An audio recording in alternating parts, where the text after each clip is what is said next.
we're back with the Natural Healing Ninjas. This is Christine and Laura Lee's behind the camera. Thank you, Laura Lee. Today we're going to be talking to Joe Vergara, and he is the proprietor and owner of Soto's True Earth Market. And we're just so excited to be here because I always wanted to know certain things about you. Great. Number one, what made you interested? What made you interested in doing a health food store? Yeah, it's actually two or three huge reasons. My very first job, I grew up with immigrant parents, so I had a very meat and potatoes, lower middle class upbringing. And my first job, kind of accidentally, was actually in a store about this size, a natural food store, as a box boy. And I just remember falling in love. All of it was brand new to me. And so I just remember falling in love with all the products and all the people and the progressive attitudes and just the smells and the taste and all. I remember just feeling like, okay, this is my identity at 16.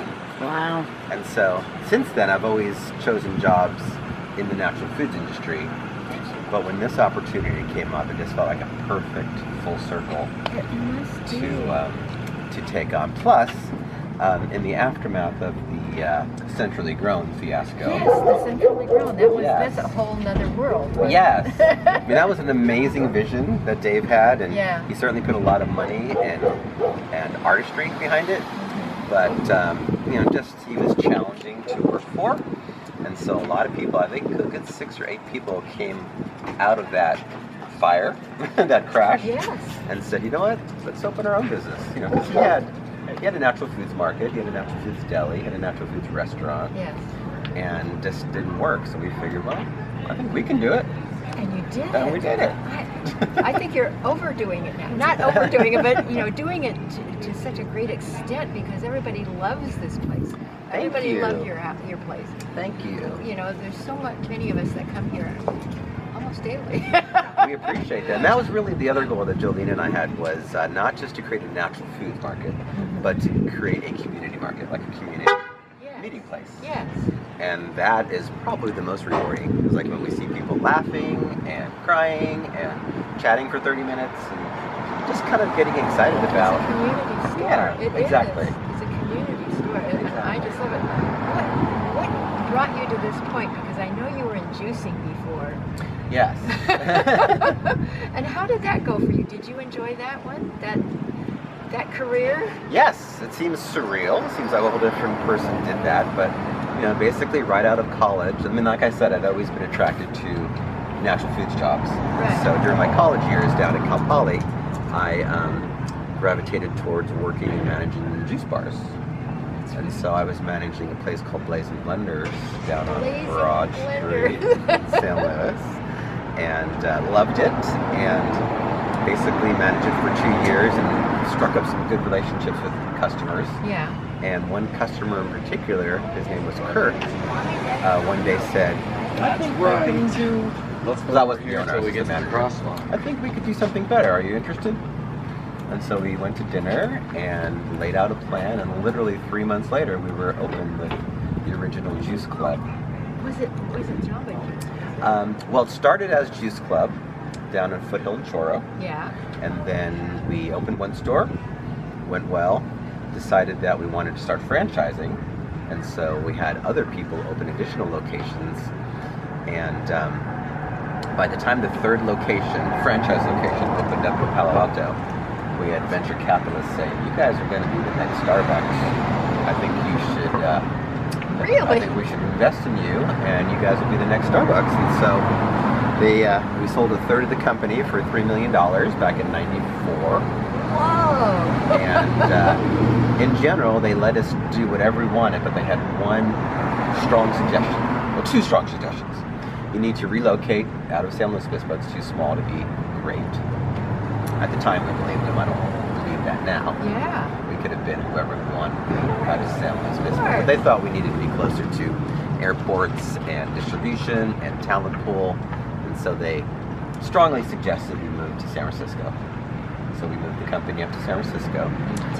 And their second strong suggestion was Juice Club, not a great name, not very brandable, kind of generic.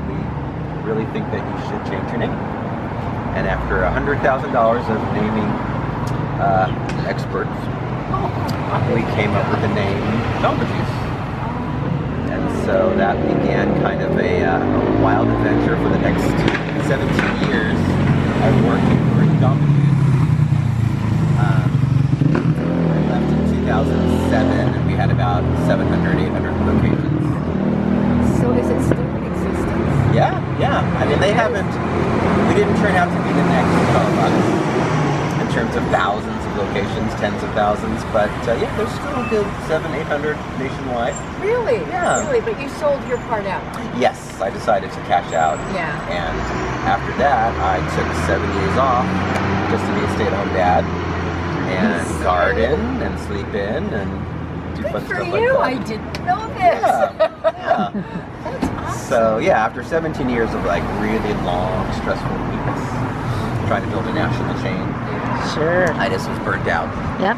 And so, I just need to get back to basics and garden and sleep in and have fun. And so, then you were able to create something else. yes. So this is really, Centrally Grown Was first. Was first after my 7-year mini retirement. Yeah. And then that lasted for about a year and then it imploded because of the owner.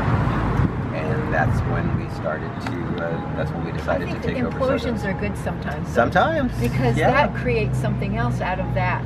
Yeah, exactly. Yeah. Oh, wow. They're not all still here, but there's about 6 or 8 different people from Centrally Grown that opened their own business in the They first did. year. See, that's what came of that. Yeah. Because that was a difficult time. Yeah, But at the same time, through difficult times, we have good times after exactly. that.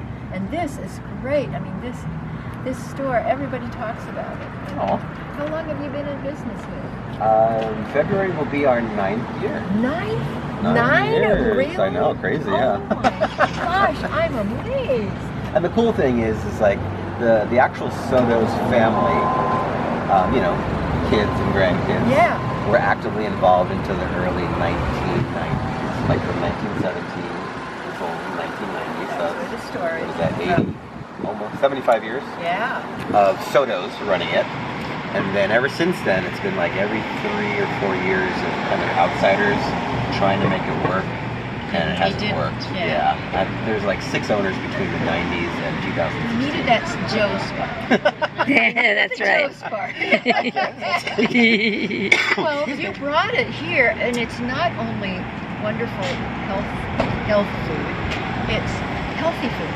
Yes. And also you have food that you offer that's ready made as well, and then you can order things. You have like a little coffee shop in the back, not a coffee shop, what would you call it? A deli. Yeah, deli. That's a Yeah. That's a good term. A deli, and then you can get salads or sandwiches and soups. The soups are awesome here. Thank you. I live on most of the soups. Oh, right on. I'm very proud of that. Yeah, no, funny stories. I never really knew Cambria very well until I took the Centrally Grown job. So Yeah. I was still living in San Luis at the time.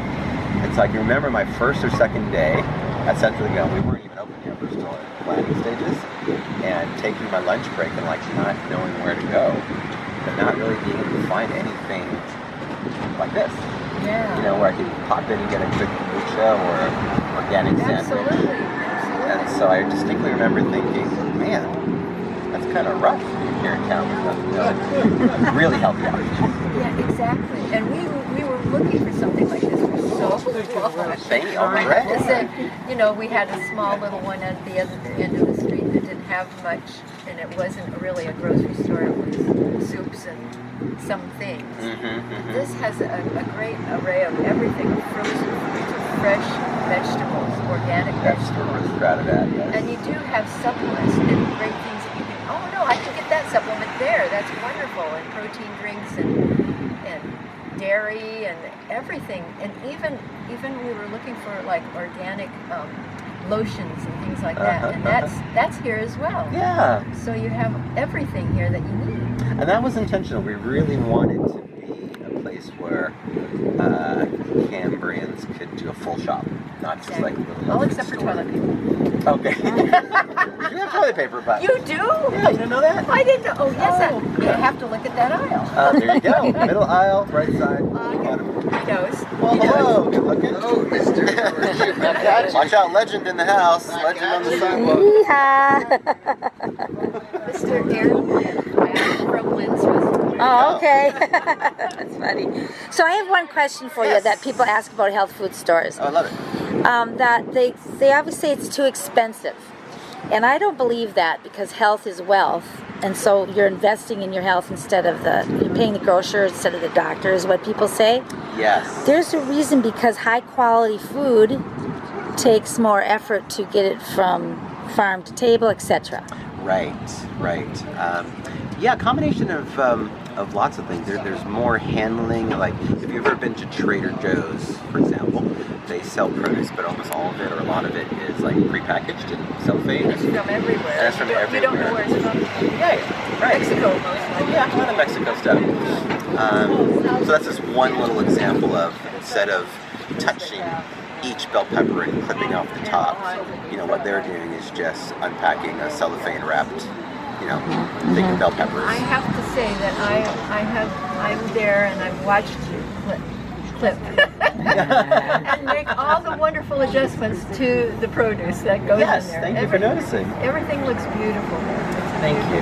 We have to go in and just sort of like. Yes, I'm going to, because it is an experience of what grocery stores, I believe, need to look like and feel like. Thank you. And it's we appreciate Natural Healing Ninjas, because there's a lot to get to this point that you're at right now. Yes. And when you were putting it together, it wasn't as popular as it is now. True. So you probably had to explain everything about it. Yes, there's literally still people in town that don't even know we're here. Isn't that amazing? Yeah. Don't you just love humans? But you're part of the Ninja Nation now. Yes, so let's get the word out. Yes, you're We part of the appreciate Ninja Nation because we're here to bring natural healing to everyone. And that's what our idea of our podcast is to bring that natural healing. And you're the first one that we thought of to talk to. Thank you so much. We appreciate that. So, Christine, how do you get a hold of the Natural Healing Ninjas? Oh, you'll have to tell them because Natural Healing Ninjas at protonmail.com. Okay, thank you. Thanks, Joe. so much for being here. We love you. appreciate you and your attention.